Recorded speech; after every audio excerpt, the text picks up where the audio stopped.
Hi everyone, my name's Anna Marie. Welcome to this card making project.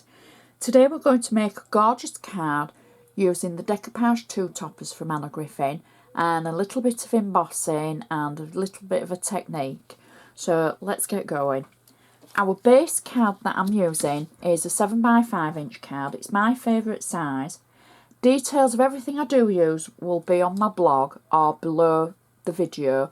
So click the word show more if you're watching on YouTube, or just get into the habit of going to the blog to be able to see all my projects, whoever they're for and whatever they're for as well. So this is the size of the card that I'm using. It's a 7x5 inch card. It's an ivory card base.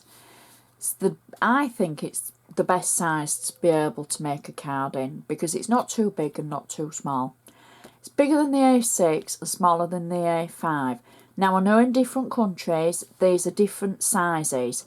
However, this is the A4 that we're based on at the back. So if you go A4, A3, etc. down, you can still see that's a 7x5 inch card. So that's our cardometer. And as always, I am going to make sure we've got a nice sharp score along the edge, and we're going to make our insert. Now our insert is a technique that I've used time and time again, and it's the embossing technique and then the flattening technique.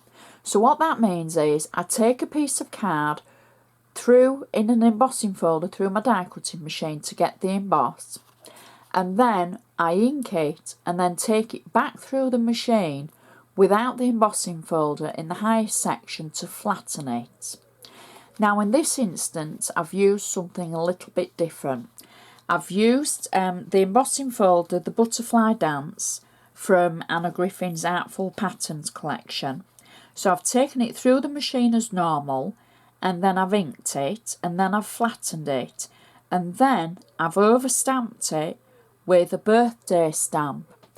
And I'll be very honest, I'm not 100% happy with this because where it's flattened, it actually hasn't flattened so well at one side. If I'd used a darker ink, I could have probably hidden that, but I decided to go for like a vintage brown toned ink rather than a black because I wanted it a little bit softer. So I should have taken it back through the machine again just to flatten it down. But I wanted to point this out rather than just making another perfect. Because if you get this where you flattened it and you've got this little ridge in from the embossing, don't worry about it. You know, it's not a great problem. It looks so pretty. It's virtually flat. You've done your inking technique. You've overstamped it with your sentiment, and it just looks good.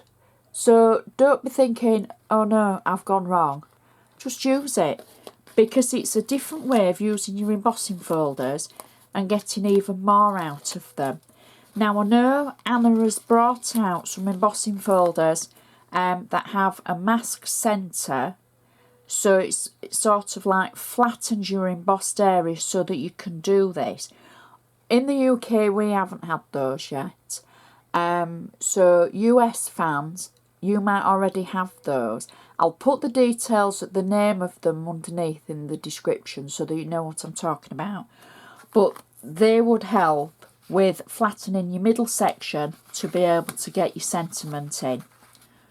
So I'm just going to position this through the centre of my card. And then that's our insert complete. See, it looks like it's raised there, but it isn't. It's just the inking that's done that. I've used two inks. I've used the Anna Griffin Olive Green, and I've used Spun Sugar, a distress ink, to be able to get that effect on the Butterfly Dance background. So now we're going to go to the front of our card. I'm going to make sure I've still got a nice crisp score along the edge. And the base of our card is from the French designer paper. I've cut that to fit, and I've already got flat tape on the back of it so that I can add this to my card. So we will add this as our base layer, like so. If I can manage to get it nice and straight. There we go. So that's the base layer. Next, I've used the butterfly dance again, and this time I have embossed it onto the green metallic card from Anna, and over the top of it I'm going to add a glitter sticker. So just so that I know that I'm going to get it in the right place, because I've cut the green cardstock to fit the glitter sticker, I'm going to add these to each other before I add them to the front of the card. So with the glitter stickers, you simply peel off the back of them, and that reveals the sticky. Now the green card I've cut exactly to fit the inside of the glitter sticker, like so, and that just sits nicely over the top. If for any reason you ever have trouble sticking your glitter stickers to anything, you can always add a little bit of wet glue to the back of them, because sometimes they might need that little bit extra. Now this is going on an embossed surface, so for me it does need that little bit extra because it's not a flat surface, and you want to be able to have something that will hold it in place while it's on your card. You don't want anything popping off while it's in the post or when it's sat on somebody's windowsill. So if you've got an uneven surface that you're sticking it to, always best add a little bit extra glue. So I've got double-sided tape on the back of my embossed layer, and I'm just going to stick this to the centre of our card over the top of that gorgeous floral paper. Don't ever be worried about covering up your florals, because it's all about the layers.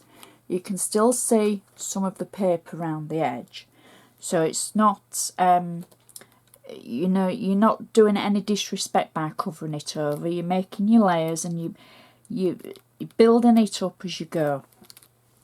So next what we've got is another section of the paper, and I've matted it onto the green background, and I'm going to add that through the centre of our glitter sticker, like so, and press it down. Then I've got our vintage topper too.